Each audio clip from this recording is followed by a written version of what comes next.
তো আজ ছিল আমাদের বাড়িতে বেদবাণী পাঠ, তার সাথে সত্যনারায়ণ পূজাও ছিল।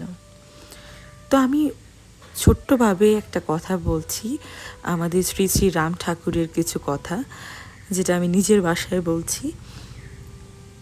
আমাদের রাম ঠাকুর ছিলেন একজন সহজ সরল সাধক ও মহাপুরুষ।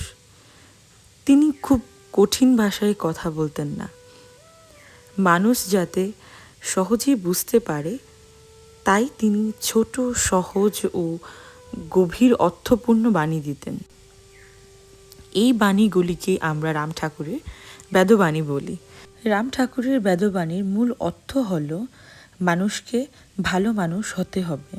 তিনি বলতেন ঈশ্বর বাইরে নয়, মানুষের মনে থাকেন। তিনি বাণীতে বারবার বলেছেন সত্য কথা বলা, অন্যায় না করা, হিংসা ত্যাগ করা আর সকলের সঙ্গে ভালো ব্যবহার করা। রাম ঠাকুর বলতেন বড় পুজো বড় আচরণ নয়, ভালো কাজই আসল পুজো। যে মানুষ সৎভাবে জীবন যাপন করে তার জীবনই ঈশ্বরের কাছে প্রার্থনা।